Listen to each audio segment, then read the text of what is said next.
개척교회 목회는 어떻게 해야 할까?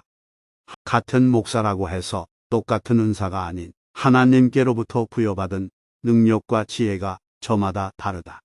그걸 모르고 목회의 방향과 목표, 자신의 나아갈 바를 알지 못하는 사역자들이 있다. 아무나 다 담임 목사를 해서도 안 되고 아무나 부교역자로서 능력을 발휘하는 것도 아니다. 부목사로 사역하는 기간 동안 목회의 큰 성과를 보여주었다면 개척이나 타 교회에 부임을 해서도 목회를 잘할 수가 있다. 하지만 모두가 그런 것은 아니다. 어떤 목자는 자기 위에 리더가 있을 때만 능력을 10분 발휘하는 사람이 있다. 목회는 종합예술과도 같고 혼성계주나 철인 3종 경기처럼 다양성을 요구한다. 그래서 경험이 부족한 목회자는 깨지고 넘어지고 자빠져 코가 깨져본 후에 더 나은 목자로 성장하게 된다. 많이들 큰 교회에 있다가 나와서 개척하는 목회자들이 많은데 거의 90%는 호전을 면치 못한다. 왜 이럴까? 이것은 자신과의 싸움으로만 치부하기엔 목회를 시작하는 입지적 조건이 다른 이유도 있다. 누구나 맨 땅에서 시작해서 여의도 순복음 교회처럼 될 수도 없겠고 그렇게 큰 교회들이 있어야 될 필요성도 없는 것이다. 누가 목회에 큰 욕심을 언제 가졌냐고 하나님께 반문하는 목회자들도 있다. 하지만 나라 전체적으로 그토록 큰 교회들이 많은 상황에서 달랑상가에서 복음의 말씀이 자신에게 있다고 시작하기엔 너무도 많은 목회자 가정에서 지출되는 사비와 희생이 따른다. 물론 불타는 마음은 하나님께서 우리 목회자들에게 주신 큰 무기 중 하나다. 십자가를 질 수 있나 주가 물어보실 때 죽기까지 따라오리 목사 대답하였다. 찬송가 461장인데 성도를 목사로 바꿔 불러보았다. 여기 사모가 들어갈 수도 있겠고 목사 자녀가 될 수도 있다. 목회인 가족의 희생이 따르기 때문이다. 목사가 되면 가장 가슴 아파하는 부분이기도 하다. 아무리 복음 들고 어디든지 가오리다. 의기충천하여 작은 상가를 사비로 임대하여 십자가와 간판을 달고 성도들을 위한 성구 직기류들을 몇몇 가장 가까운 형제 부모 친척들의 헌금을 모아 교회를 세우지만 지나가는 성도들은 멋들어지게 높이 세워진 교회 건물과 비교를 안 할 수 없게 된다.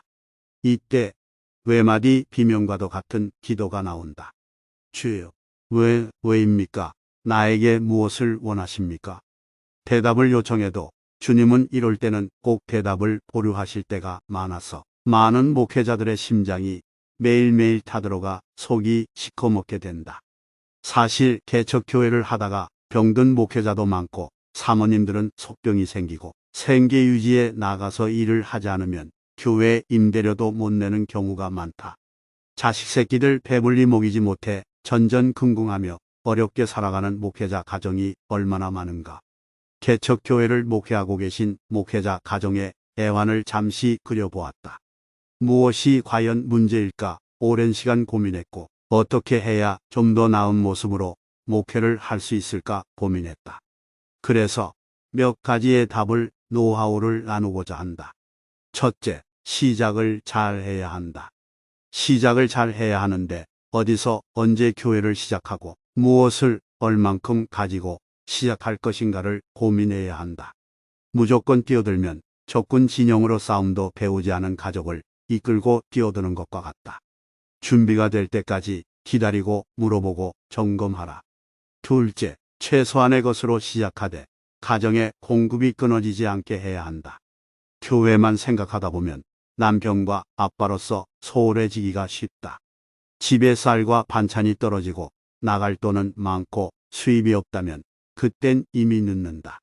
개척교회를 스스로 섬기고 유지하려면 목사는 하나님과 약복강에서 야곱이 했던 씨름을 목회 중간에도 하지만 미리 많은 대화들을 나누고 시작해야 한다. 하지만 개척을 통해 목회자를 연단하시고 단련하시려고 하나님이 직접 등 떠미실 때도 많다. 셋째, 엘리야의 까마귀를 의지하면 안 된다. 급할 때 보내주시는 까마귀는 잠시 목을 축이고 한두 끼 해결하는 데는 가능한 응답이다. 하나님은 매번 이런 응답을 모든 상황에서 해주지 않으시고 오히려 먹을 것을 찾고 미리 준비하는 지혜와 능력을 목회자에게 요구하신다. 2편으로 이어집니다.